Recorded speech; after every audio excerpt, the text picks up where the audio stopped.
Hello everyone. Now Hamas ने जो है गाजा स्ट्रिप से एक सरप्राइज अटैक कर दिया इजराइल पे और इजराइल ने रिस्पांस में ऑपरेशन आयरन स्वॉर्ड चलाया जिसमें उन्होंने गाजा स्ट्रिप ऑलमोस्ट डिमोलिश कर दिया है। हैवी बॉम्बिंग्स हुआ है पिछले दिनों और आप देख रहे हैं इसके सारे विजुअल जो है वो न्यूज चैनल कवर कर रहे हैं। नाउ इस बीच में क्या हुआ है कि oil price, global crude oil price जो है वो इंक्रीज हो गया है $3 से $4 अचानक से स्पाइक देखने को मिला है। तो इसे जो है हमें थोड़ा सा फॉलो करना चाहिए कि क्यों ये सडन ऑयल स्पाइक आया है और क्या आगे आने वाले एक वीक में या एक मंथ में फर्दर ऑयल प्राइसेस इंक्रीज कर सकते हैं और अगर करेंगे तो क्या इसका रिपरकशंस इंडिया पे क्या होगा। So we are going to analyze this video. Now you are watching the YouTube channel of Educemi. My name is Anshuman and today we are going to cover a very important news. Now if you want to access all the free sources of Educemi, all you need to do is to scan this QR. Now अगर हम लोग prices की बात करें तो Brent crude जिसको हम लोग स्टैंडर्ड मानते हैं वो करीबन $3.10 जो है वो इंक्रीज कर गया है। अगर हम लोग परसेंटेज में बात करें तो 3.67% इंक्रीज देखने को मिला है। अगर आप इंक्रीज देखें तो यहां पर आप देख रहे हैं, यहां पर 6 अक्टूबर और 9 अक्टूबर के बीच में देख रहे हैं, ये जो प्राइस था that was somewhere between $82 to $83। अचानक से ये इंक्रीज होकर जो है वो पहुंच चुका है $87.68 और अभी भी ये इंक्रीज कर रहा है। चांसेस है कि इट माइट रीच $90। तो यहां पर आप देख रहे हैं कि ऑयल प्राइसेस इंक्रीज करते जा रहे हैं और हम लोग वही फिर जो आप बोल सकते हैं ना, जो बहुत स्केरियर जो सिचुएशन है, $100 प्रति बैरल अगर जो पहुंच जाता है तो उसके में इंडिया को बहुत नुकसान होने वाला है। तो इन सब चीजों को हमें मॉनिटर करना पड़ेगा कैसे ग्लोबल ऑयल प्राइसेस जो है वो इंक्रीज कर रहे हैं। अगर आप देखेंगे समर की बात करें तो समर में तो करीबन $100 पहुंच चुका था, उसके बाद थोड़ा सा ऑयल प्राइसेस जो है वो घटना स्टार्ट हुआ था। $82-80 प्रति बैरल हमने देखा था और इसको देखते हुए जो है आपको पता है Saudi Arabia and Russia are the 2 largest oil exporting country in the world, इनका सबसे मैक्सिमम कंट्रीब्यूशन है। तो ये जो है डिसाइड करते हैं कि ग्लोबल क्रूड का जो है वो प्राइस क्या होगा। नाउ इनके अनुसार इनका था, ये अभी कुछ दिन पहले ही एक आया था, इनका स्टेटमेंट आया था 4 अक्टूबर को, ये बोल रहे थे कि ये फर्दर अपना जो है जो आप बोल सकते हैं पर डे जो इनका जो बैरल प्रोडक्शन होता है उसमें ये कटौती करने वाले थे। करीबन कितना 1 मिलियन बैरल पर डे जो होता है इनका प्रोडक्शन कट होने वाला था। मतलब क्योंकि इनको था कि इनको प्राइसेस को स्टेबलाइज करना है। इनका टारगेट बेसिकली है कि हमें $90 के आसपास जो है अपना क्रूड ऑयल का प्राइस करना है। तो जब भी इनको प्राइस बढ़ाना रहता है तो ये क्या करते हैं, अपना प्रोडक्शन कट कर देते हैं। और पिछले 1-2 साल में रशिया और सऊदी ने अपने जो आप बोल सकते हैं बैरल्स पर डे जो प्रोडक्शन होता है उसमें काफ़ी सिग्निफिकेंट कट्स किया है। तो यहाँ पर ये हो ही रहा था, इसके बीच में ये वॉर हो जाता है और अब वॉर होने के बाद डिफरेंट रीजंस की वजह से जो है वो यहाँ पर ऑयल प्राइसेस बढ़ते दिखेंगे। अब देखिए यहाँ पर ऐसा नहीं है कि पैलेस्टीन और इजराइल जो है वो ऑयल एक्सपोर्ट करते हैं और जो मतलब ऐसा नहीं है कि इनका कुछ भी मतलब कंट्रीब्यूशन है ऑयल को प्राइसेस को कंट्रोल करने में। लेकिन इस रीजन, ये रीजन इतना ही ज़्यादा सेंसिटिव रीजन है जो गल्फ रीजन है आपका, यहाँ पर अगर कुछ भी ऐसा इवेंट होता है और यहाँ पर तो पूरी तरह से वॉर हो चुका है तो इस पूरे रीजन पे ये इम्पैक्ट डालता है। और जैसे एक जो सबसे मुश्किल कंट्री यहाँ पर होने वाला है, ठीक है, और आप बोल सकते हैं जिसके अभी जो सबसे ज्यादा न्यूज में भी रहने वाला है दैट इज ईरान। तो ईरान जो है वो OPEC का एक मेंबर भी है और आगे आने वाले टाइम पे बोला जा रहा है क्योंकि ईरान का जो है वो पाया गया है रोल, इनडायरेक्ट रोल हमास को फंड कर रहा है। तो यहां पर आगे आने वाले टाइम में यूरोपियन कंट्रीज का ईरान के साथ रिलेशंस कैसा रहता है, इस पे भी जो है इंटरनेशनल क्रूड ऑयल प्राइसेस जो है वो डिपेंड करने वाला है। नो आपको पता है, अगर आप मैप में देखेंगे तो ये जो स्ट्रेट ऑफ हॉर्मुज है ये ईरान कंट्रोल करता है और ये एक तरह से चोक पॉइंट है, इसको आप बोल सकते हैं जियोपॉलिटिकल चोक पॉइंट है। अगर इस पर ये ईरान किसी तरह से भी एक्टिविटीज करता है या फिर इस रीजन को अनसेफ कर देता है तो यहां पर जो ऑयल जो आने वाला है हमारे पास, जो साउथ एशिया में आने वाला है, वो महंगा हो जाएगा। अब ये महंगा कैसे होगा, देखिए इसके पीछे का रीजन क्या होता है कि ये जो ऑयल टैंकर्स आते हैं बेसिकली ये क्या होता है, ये प्राइवेट शिपिंग कंपनीज होती हैं।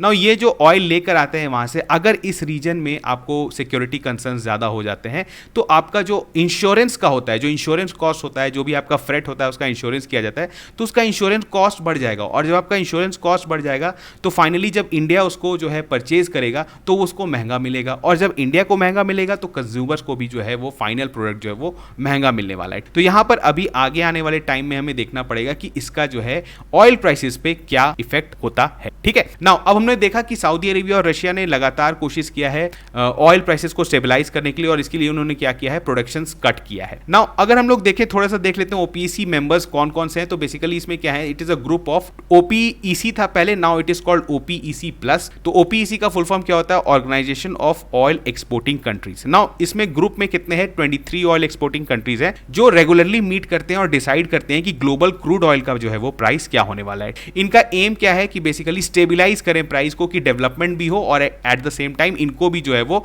अपने ऑयल का जो है वो अच्छा दाम मिलता रहे। ठीक है, नाउ इसमें जो है हम लोग OPEC की बात करें तो इसमें बेसिकली जो है गल्फ कंट्रीज हैं, ठीक है, मिडिल ईस्टर्न कंट्रीज है और मेजरली अफ्रीकन कंट्रीज भी है यहाँ पर। लेकिन जो OPEC प्लस की बात करें तो इसमें कुछ ऐसे कंट्रीज हैं जैसे Azerbaijan, Bahrain, Brunei, Kazakhstan, Russia, Mexico, Malaysia, south Sudan and Oman. ठीक है, तो यहाँ पर आप देख रहे हैं जो OPEC प्लस कंट्रीज हैं इसमें जो है ये इस तरह के कंट्रीज यहाँ पर आते हैं। अब हम लोग इसके बारे में थोड़ा सा और जानते हैं कि देखिए यहाँ पर टोटल प्रोडक्शन अगर हम लोग 2022 का डेटा देखें, OPEC प्लस कंट्रीज का जो है वो डेटा दिया हुआ है कि ये कितना ज्यादा जो है बैरल्स पर डे प्रोडक्शन करते हैं। ठीक है, अगर हम लोग यहाँ पे बात करें तो देखिए यहाँ पर क्या है, सऊदी अरेबिया अकेले जो है उसका production around 10.4 million barrels per day है। ठीक है, अगर हम लोग सिर्फ OPEC कंट्रीज को मिला दें तो ये प्रतिदिन कितना जो है वो बैरल प्रोड्यूस करते हैं, तो 28.7 मिलियन बैरल्स पर डे, और उसमें से अकेले सऊदी का जो है वो करीबन 10.4 है। तो आप समझ सकते हैं कि सऊदी जो है वो OPEC को इनडायरेक्टली जो है वो लीड करता है। इसका जो भी डिसीजन होता है बाकियों को फॉलो करना पड़ता है। इसके बाद बाकी कंट्रीज का देखेंगे तो जैसे ईरान का 2.5 है, कुवैत का 2.7 है, UAE का 3.1 है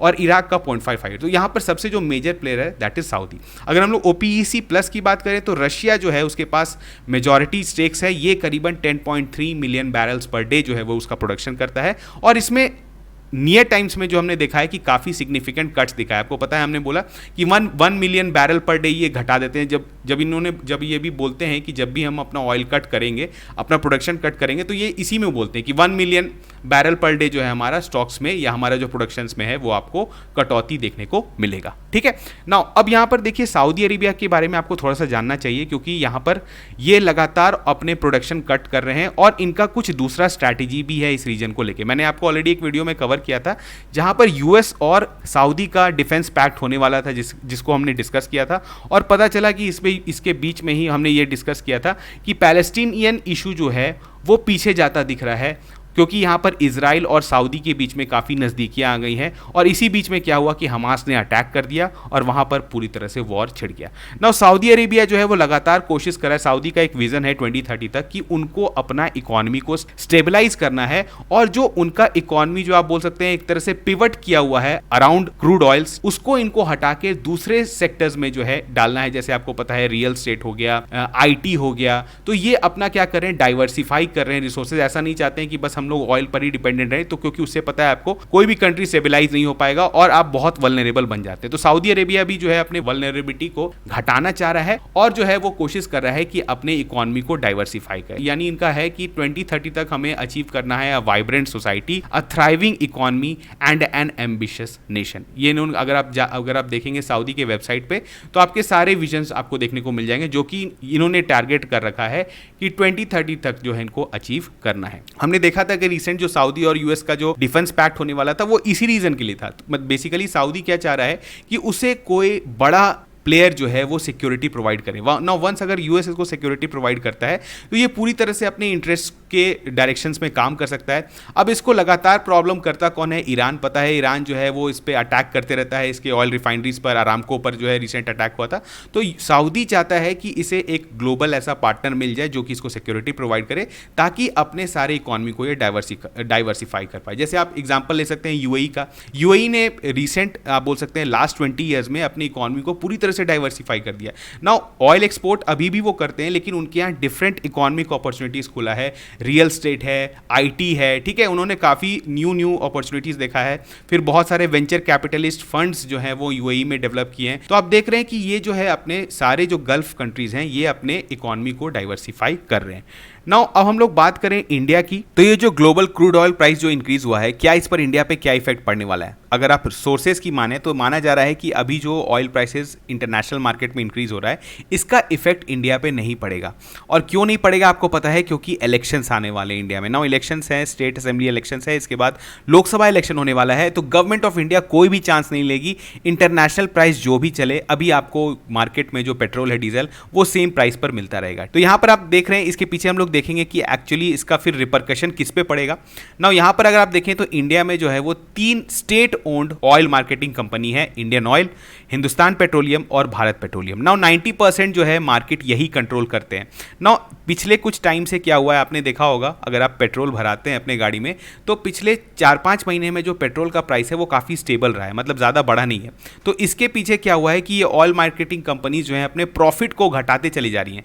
नाउ गवर्नमेंट ने डायरेक्शन दिया हुआ है कि आप अभी अपने प्रॉफिट को मत देखिए, अभी जो भी ग्लोबल प्राइस हो रहा है और आपको जितना भी कॉस्ट आ रहा है उसमें, तो अभी आप अपने प्रॉफिट मार्जिन को घटाइए और प्राइस को जो है वो स्टेबल रहने दीजिए। तो यहाँ पर जनरली हमारे यहाँ क्या है, हमारे यहाँ मार्केट ड्रिवन प्राइस होता है ऑयल का, लेकिन कुछ टाइम से जो है ये ऑयल मार्केटिंग कंपनीज जो है, जो पीएसयूज हैं बेसिकली, वो लॉस झेल रही हैं। नो इस लॉस को झेलने के लिए आपको पता है इसी बजट में गवर्नमेंट ने अनाउंस किया था 30,000 crore budget support for oil companies. अब आपको समझ में आ रहा हो कि ये बजट में क्यों दिया हुआ था। बेसिकली गवर्नमेंट क्या चाह रही है कि आप प्राइसेस को इंक्रीज नहीं करें, पब्लिक पर जो है वो लोड नहीं बढ़े, लेकिन हम लोग आपको सपोर्ट करेंगे, इनडायरेक्टली सपोर्ट करेंगे, एक तरह से सब्सिडी देने वाले। तो आप समझ रहे हैं कि फिर हम लोग ओल्डर रिजिम में जा रहे हैं। एक टाइम पे क्या था इंडिया में कि हमारे जो प्राइसेस होते थे ऑयल के वो पूरी तरह से गवर्नमेंट के द्वारा रेगुलेट किया जाता था। मतलब ऐसा होता था कि जो लोगों को जो पेट्रोल का प्राइस पे करना पड़ता था वो गवर्नमेंट डिसाइड करती थी और ग्लोबल मार्केट में क्या चल रहा है उससे कोई फर्क नहीं पड़ता था। तो इसकी वजह से क्या हुआ, हमारी जो ओएमसीज थी वो लॉस में चली गई। फिर हमने क्या किया, हमने एक नया सिस्टम लाया जिसमें हम लोग ग्लोबल जो भी रेट चल रहा है उसके अनुसार अपने ऑयल प्राइसेस को कंट्रोल करते हैं। ठीक है, मतलब मार्केट ड्रिवन रेट था। लेकिन इन रीसेंट टाइम्स गवर्नमेंट ने अगेन कुछ ऐसा ही एक सिस्टम सेट कर दिया है कि कुछ टाइम तक जो है गवर्नमेंट प्राइसेस कंट्रोल करिए। हो सकता है इलेक्शंस के बाद आपको सडन इंक्रीज इन प्राइस देखने को मिल सकता है। तो यहां पर हमें जो है क्लोजली वॉच करना पड़ेगा। और इंडिया को सबसे बड़ा प्रॉब्लम क्या है कि सप्लाई साइड इन्फ्लेशन काफ़ी ज़्यादा है। हमने पिछले ही वीडियो में डिस्कस किया था कि इंडिया में जो सीपीआई इन्फ्लेशन चल रहा है दैट इज अराउंड 7% और टारगेटेड क्या है आपको पता है 4 ± 2%। तो 6% से अगर नीचे लाना है इंडिया को इन्फ्लेशन, तो इन सारे चीज़ों पर भी ध्यान देना पड़ेगा। ठीक है, डिमांड साइड से तो इन्फ्लेशन हम लोग रेपो रेट बढ़ा के घटा सकते हैं, लेकिन सप्लाई साइड इन्फ्लेशन अगर बढ़ता चला जाएगा तो इंडिया के लिए प्रॉब्लम क्रिएट कर सकता है।